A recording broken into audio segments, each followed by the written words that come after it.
श्री गुरुदेव दत्त ह्या दोघीनं मला भेटायला आल्या होत्या. मी व्हिडिओ काढत होते म्हणून हिचं तोंड पलीकड झालेलं होतं. मला भेटायला आलं होतं म्हणजे माझं दुखत होतं म्हणून मला भेटायला आलं. आणि श्रीचं गिफ्ट यांच्याकडे पेंडिंग राहिलं होतं म्हणून श्रीला गिफ्ट घेऊन आले होते. मी गिफ्ट काय दाखवलं नाही आणि हिला व्हिडिओमध्ये यायला आवडत नाही. मला म्हणत ती व्हिडिओ काढू नको. मी म्हणलं जा काढते, काय करते कर.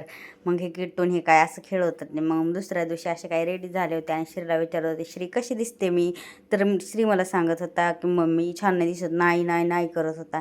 मग असं काही आम्ही रात्रीचं जेवण बनवत होतो आणि श्री कसा बोलतंय बघा. हाय बोल, हाय. काय बनवती मम्मी? खिचडी म्हण. श्री बोलल्याच्या नंतर मी काय असं दुसऱ्या दिवशी ऑफर चालू होती रेश्माताईच्या पार्लरला 100 रुपयामध्ये कुठला पण हेअरकट. म्हणलं ऑफर म्हणलं आपण जावंच म्हणलं. मग मी काय असे हेअरकट करून आले कारण की केस खूप डॅमेज झाले. आणि बाहेर जायचं म्हणलं की माझा नवरा विचार करतो आणि फोनमध्ये बघतो बॅलन्स किती पैसे जातील, किती पैसे जातील, किती पैसे जाते असं काय यांचा विचार चालू होता. मग मी म्हणलं जाऊ द्या, पैशाचं टेन्शन सोडून द्या, श्रीला गाडी चालवायला द्या.